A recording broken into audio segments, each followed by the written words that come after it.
This is the Randi Rhodes Show on 960 KNEW and online at 960knw.com. It's an excess of BS. It's BS News for Friday, the 22nd of November, 2013, and away we go. Dateline, Duking Nukems. On Thursday, Senate Democrats invoked the so-called nuclear option, which differs from an actual nuclear strike in that it's something Republicans want to avoid. This nuclear option prevents filibusters. Angry Republicans denied that they even misused parliamentary tactics in a childish manner. Then they tried to reverse the action by calling backsies. Luckily, Democrats had preemptively invoked the no backsies rule. Dateline, shocked, I tell you. Former neighborhood watchman George Zimmerman was arrested on Monday for felony aggravated assault, severely disappointing everyone in the office pool who had Tuesday and attempted murder. Dateline, cats in the Radel. Congressman Trey Radel, who pled guilty to cocaine possession this week, earlier had voted to force food stamp recipients to take mandatory drug tests. Well, that made some people ask why members of Congress shouldn't be asked to pee in a cup. The first reason is that most of them would miss the cup. Additionally, collecting the urine samples could pose a safety risk. I mean, most experts agree that Speaker John Boehner's pee is probably highly flammable. Can I get a thank you? Finally, Dateline, recalled Ford. This week, the Toronto City Council stripped crack-smoking Mayor Rob Ford of many of his powers. But they couldn't take away his greatest power, the ability to talk to a magic unicorn that lives inside a broken radio in his basement. If by a liberal they mean someone who looks ahead and not behind, someone who welcomes new ideas without rigid reactions, someone who cares about the welfare of the people, their health, their housing, their schools, their jobs, their civil rights, and their civil liberties, someone who believes we can break through the stalemate and suspicions that grip us in our policies abroad, if that is what they mean by a liberal, then I am proud to say I'm a liberal. John Fitzgerald Kennedy. We're closing in on Toast O'Clock. Raise a glass to Camelot. BS News for Friday. Have a great weekend.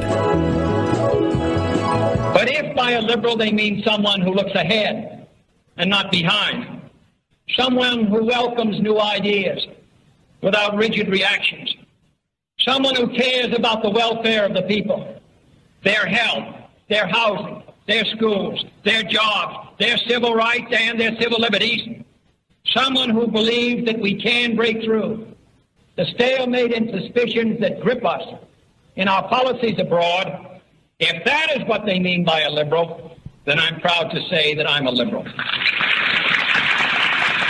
Me too. We really need to reclaim the word. We really do.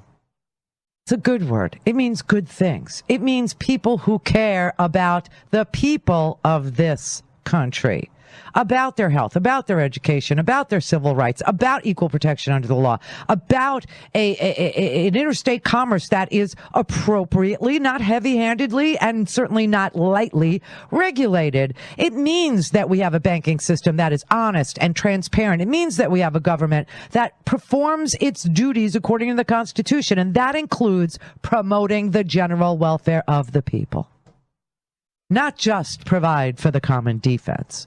I am a proud liberal, and, my parents were too.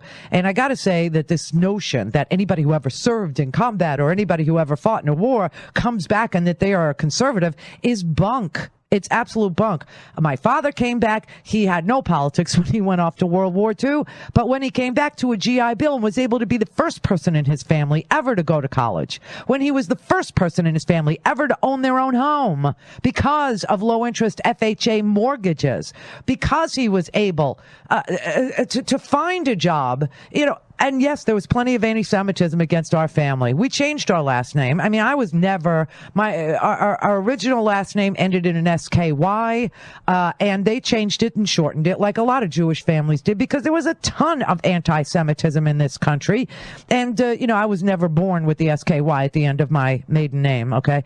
So I didn't have to change my name. But honestly, well, I guess name change runs in the family because then I did change it because now it's Rhodes. Except it's not. I don't know, following my daddy's footsteps. But they came back and they were liberals. They were people who fought for civil rights. They were people who understood, education. They were people who understood that it set you free, that it really changed people's lives.